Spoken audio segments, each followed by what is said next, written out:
சிந்து பைரவியில ஒட்டுமொத்த குடும்பமும் சேர்ந்து சிந்துவை காப்பாத்துறதுக்காக போராடிட்டு இருக்கு. ஆனா மகா, எசக்கி, ஸ்னேகான்னு எல்லாரும் சேர்ந்து சிவாவை காப்பாத்த போராடிட்டு இருக்காங்க. இதுல யாரு ஜெயிக்கிறாங்கன்னு பார்க்கலாம் வாங்க. சிந்து சொன்னது மட்டும் பொய்ன்னு தெரிஞ்சதுன்னா அங்கேயே உயிரை விட்டுருவேன்னு சத்யராஜ் சொல்றாரு. என்னையும் உயிரோட பார்க்க முடியாதுன்னு அன்னபூர்ணி சொல்றாங்க. இவங்க 2 பேர் பேசினதை கேட்டுட்டு போய் சிந்து கிட்ட சிவா பேசுறாரு. நீ உண்மையை ஒத்துக்க மாட்டியா அப்படின்னு தான் இவ்வளவு நாள் நான் காத்துட்டு இருந்தேன் சிந்து. ஆனா இப்போ என்னால சுயநலமா முடிவெடுக்க முடியல. என் தன்மானத்தை விட எங்க பெரியம்மா உங்க அம்மா அப்பாவோட உயிர் தான் முக்கியம்னு தோணுது. ஒருவேளை உண்மையை நீ ஒத்துக்கிட்டு இவங்க 2 பேரோட உயிர் போயிருச்சுன்னா அந்த குற்ற உணர்ச்சியோட என்னால வாழ முடியாது. அதுக்கு நான் இந்த களங்கத்தோடையே என் வாழ்க்கைய வாழ்ந்துடுறேன் அப்படின்னு சொல்றாரு. நான் உண்மையை ஒத்துக்காம உன் முன்னாடி ஒரு குற்ற உணர்ச்சியோடையே எப்படி டாக்டரே வாழ்றது அப்படின்னு சிந்து கேக்குறாங்க. அப்ப அந்த தப்பை பண்ணாம இருந்திருக்கணும் தாங்க எனக்கு தோணுச்சு. சிவா ஆனா சிந்து கிட்ட உன்னோட முடிவால இவங்களுக்கு ஏதாவது ஆயிடுச்சுன்னா அந்த குற்ற உணர்ச்சியோட நம்மளால வாழ முடியாது. அதனால பஞ்சாயத்துல நீ எந்த உண்மையையும் சொல்ல வேணாம் அப்படின்னு சிவா சொல்லிடுறாரு. அதனாலதான் சிந்து எதுவும் பேசாம இருக்காங்க. பஞ்சாயத்துல கட் பண்ணா பஞ்சாயத்தை காட்டுறாங்க. ஆஹா, சிவா கிட்ட சிட்டு சொன்ன எல்லாமே உண்மைன்னு சொல்லுப்பா, ஏன்பா இவ்வளவு தயங்கிட்டு இருக்கேன்னு கேக்குறாங்க. சிவா எந்த பதிலும் சொல்லாம இருக்க அன்னபூரணி பஞ்சாயத்தார்கிட்ட நான் சிட்டு கிட்ட சில கேள்விகள் கேட்கணும், கேட்கலாமான்னு கேக்குறாங்க. தாராளமா கேளுங்கன்னு சொன்னோன்னே அன்னபூரணி சிட்டுவை பார்த்து, இந்த உண்மையெல்லாம் உனக்கு இவ்வளவு நாள் தெரிஞ்சிருக்கே, கல்யாணத்தப்பவே ஏன் இதை சொல்லல அப்படின்னு கேக்குறாங்க. கல்யாணத்துக்கு தான் அவ வரவே இல்லையே அப்படின்னு மகா சைட்ல இருந்து பதில் சொல்றாங்க. சரி, அதுக்கப்புறம் இவ்வளவு நாள் இருந்ததே, இவ்வளவு நாள் சொல்லாத உண்மைய இப்போ திடீர்னு வந்து பஞ்சாயத்து முன்னாடி சொல்றதுக்கான காரணம் என்ன அப்படின்னு கேக்குறாங்க. இதெல்லாம் தேவையில்லாத கேள்வி அப்படின்னு ஸ்னேகா சொல்றாங்க. சிட்டு சொல்ற எல்லாமே உண்மைதான், அதை எப்ப சொன்னா என்ன அப்படின்னு கேக்குறாங்க ஸ்னேகா. பஞ்சாயத்தாளுங்க ஆனா சிட்டு கிட்ட நீ சொல்லுமா, ஏன் திடீர்னு இப்ப வந்து பஞ்சாயத்துல இதை சொல்லணும்னு முடிவு பண்ண அப்படின்னு கேக்குறாங்க. சிந்து என்கிட்ட இதை யார்கிட்டையும் சொல்லக்கூடாதுன்னு சத்தியம் வாங்கியிருந்தா, அதனாலதான் நான் சொல்லலைன்னு சொல்றாங்க. சரி, சிந்துக்கு சத்தியம் பண்ண நீ இப்போ திடீர்னு அந்த சத்தியத்தை உடைச்சு எதுக்காக வந்து பஞ்சாயத்துல சொல்றேன்னு மறுபடியும் அன்னபூரணி கேக்குறாங்க. அதுக்கு சிட்டு கிட்ட பதில் இல்லையே, பைரவி வந்துடுறாங்க. சிட்டுவோட வறுமையை பயன்படுத்திக்கிட்டு நீ தான் சிட்டுவை பொய் சொல்ல வச்சிருக்க அப்படின்னு சொல்றாங்க. ஸ்னேகாவை பார்த்து, நீ அவங்க அப்பாக்கு புதுசா ஸ்கூட்டர் வாங்கி கொடுத்துருக்க, 5 லட்சம் ரூபாய் கடன் நீயே எடுத்திருக்க, இதெல்லாம் பண்ணிதான் சிட்டுவை நீ பொய் சொல்ல வச்சிருக்க அப்படின்னு சொல்றாங்க பைரவி. ஸ்னேகாக்கு என்ன பதில் சொல்றதுன்னே தெரியல, ஷாக்ல நிக்கிறாங்க. சிட்டுவும் அதே ஷாக்ல தான் இருக்காங்க. பைரவி அதோட நிக்காம ஸ்கூட்டர் வாங்கின ரசீது, 5 லட்சம் ரூபாய் கடனை கட்டின ஆதாரம், அது மட்டும் இல்லாம 2 நாள் முன்னாடி சிட்டுவோட பேர்ல ஒரு நிலம் பதிவு பண்ணியிருக்காங்க. அந்த ப்ரூஃப் எல்லாத்தையுமே பஞ்சாயத்து ஆளுங்க கிட்ட கொடுக்கறாங்க. சிட்டு தான் வந்து சாட்சி சொல்ல போறாங்கிறதே யாருக்குமே தெரியாது. பஞ்சாயத்துக்கு வந்ததுக்கு அப்புறம் தான், சிட்டு வந்ததுக்கு அப்புறம் தான் எல்லாரும் பார்த்து ஷாக் ஆனாங்க. ஆனா அதுக்குள்ள பைரவி எப்படி இவ்வளோ ஆதாரத்தை கலெக்ட் பண்ணாங்கன்னு தான் தெரியல. ஆனா பைரவி ஆரம்பத்துல இருந்தே நீ சொல்லு சொல்லு, எவ்வளவு சொல்லணுமோ சொல்லு அப்படிங்கிற மாதிரி தான் சிட்டுவை பார்த்துக்கிட்டே இருந்தாங்க. அதுக்கு காரணம் இதுதான் போல. பஞ்சாயத்து ஆளுங்களும் எல்லாத்தையும் பார்த்துட்டு இதெல்லாம் சரியான்னு நம்ம பார்க்கணும்னு சொல்லி பேசிக்கிறாங்க. அன்னபூரணி உடனே, சிட்டு சொன்ன எதையுமே நாங்க உண்மைன்னு நம்ப மாட்டோம். பணத்தை வாங்கிட்டு இவ ஸ்னேகா சொல்ற மாதிரி பொய் சொல்லியிருக்கா. இன்னொருத்தவங்க இன்னும் கொஞ்சம் பணம் கொடுத்தா வேற ஏதாவது சொல்ல மாட்டான்னு என்ன நிச்சயம் இருக்கு?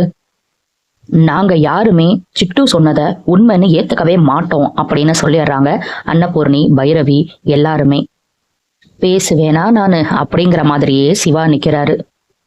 சிட்டு சொல்ற எல்லாமே உண்மைதான் அப்படின்னு ஸ்னேகா எவ்வளவோ சொன்னாலும் யாரும் அங்க அதை நம்புற மாதிரி இல்ல. நாங்க சொல்றத சொல்லிட்டோம், இதுக்கப்புறம் பஞ்சாயத்தாளுங்க என்ன முடிவெடுத்தாலும் அதை ஏத்துக்கிறதுக்கு நாங்க தயார் அப்படின்னு அன்னபூரணியும் சொல்லிடுறாங்க. பஞ்சாயத்தாளுங்க நடக்கிற எல்லாத்தையும் பார்த்துட்டு 3 மணிக்கு மறுபடியும் இந்த பஞ்சாயத்து கூடும், அப்போ நாங்க இந்த தீர்ப்பை சொல்றோம் அப்படின்னு சொல்லிட்டு அங்க இருந்து போயிடுறாங்க. பாவம், பிரேக் எடுக்கிறாங்க போல. சிவாவும் சிந்துவும் ஒருத்தருக்கு ஒருத்தர் பாத்துக்கிறாங்க.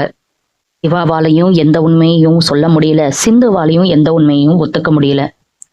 பைரவி அதுக்கப்புறம் ஆறுமுகத்துக்கிட்ட, உன் தம்பியை நினைச்சா எனக்கு ரொம்ப கோபமா வருது, ஸ்னேகாவும் சிட்டுவும் அவ்வளோ பேசுறாங்க, ஒரு வார்த்தை கூட அவர் பேசாம இருக்காருன்னு பேசிக்கிட்டு இருக்காங்க.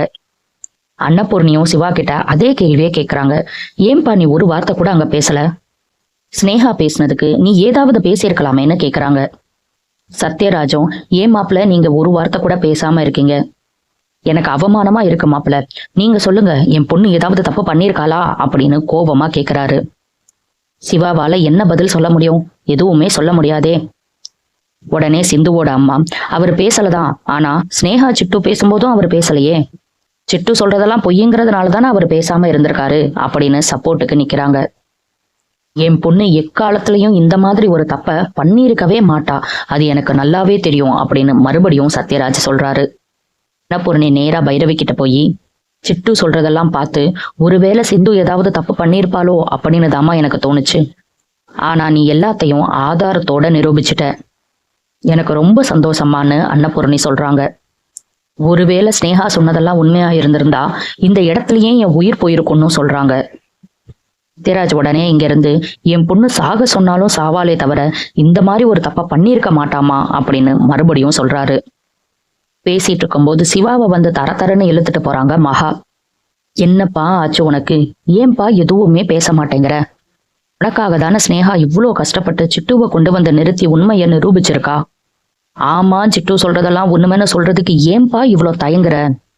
நீ சிந்துவை காப்பாத்துறதுக்காக ஏதாவது பண்ணேன்னு வச்சுக்கோயேன், உன்னை விட முட்டாள் யாருமே கிடையாது. சிட்டு சொல்றதெல்லாம் உண்மைன்னு சொல்லியிருப்பான்னு மகா சொல்றாங்க. ஸ்னேகாவும் வந்து, சிவா, ஏன் சிவா இப்படி நீ பண்ணிட்டு இருக்க? சிந்து உனக்கு பண்ண எல்லாத்தையும் நீ மறந்துட்டியா? உன்னை ஊர் முன்னாடி எவ்வளோ அவமானப்படுத்தி அசிங்கப்படுத்தி மெடிக்கல் கவுன்சில்ல இருந்து உன்னை வேலையை விட்டு அனுப்பி எவ்வளோ எல்லாம் நடந்தது, எல்லாத்தையும் நீ மறந்துட்டியா அப்படின்னு கேக்குறாங்க. அவட அப்பா சிவா கிட்ட, ஸ்னேகா மேல இருக்கிற கோபத்துலதான் நீ அமைதியா இருக்கேன்னு எனக்கு புரியுதுப்பா. ஆனா அதை விட இப்போ சிட்டு சொல்றதெல்லாம் உண்மைங்கிறத நிரூபிக்கிறது தான் ரொம்ப முக்கியம். இந்த வாய்ப்பை விட்டா வேற வாய்ப்பே நம்மளுக்கு கிடைக்காது சிவா. நீ பஞ்சாயத்துல வாயை திறந்து பேசணும், சிட்டு சொல்றதெல்லாம் உண்மைன்னு சொல்லணும்னு சொல்றாரு. எசக்கியும், மாப்பிள இதை விட ஒரு நல்ல வாய்ப்பு கிடைக்காத மாப்பிள, இந்த வாய்ப்பை தவற விட்டுறாத மாப்பிளன்னு சொல்றாரு. சிவாவை எல்லா சைட்ல இருந்தும் செம்ம ப்ரெஷர் கொடுக்குறாங்க. உயிரை காப்பாத்துறதா, தன்மானத்தை காப்பாத்துறதா, களங்கத்தை துடைக்கிறதான்னு தெரியாம சிவா தவிச்சு நிக்கிறாரு. இதோட இன்னைக்கு எபிசோட முடிச்சுட்டாங்க. சிந்து பண்ணியிருக்க மாட்டான்னு அவ்வளோ சப்போர்ட் பண்றாங்க. சிவாவும் கடத்திட்டு போய் தாலி கட்டியிருக்க மாட்டாருன்னு சொல்றதுக்கு அந்த குடும்பத்துல மகாவை தவிர வேற யாருமே இல்ல. சிவா எப்படியும் சிந்துவை காப்பாத்தி கூட்டிட்டு போதான் போறாரு. அதை நம்ம பொறுமையா பார்க்கலாம். அடுத்தடுத்து சிந்து பைரவில என்ன நடக்குதுன்னு தெரிஞ்சுக்க சப்ஸ்கிரைப் பண்ண மறந்துடாதீங்க.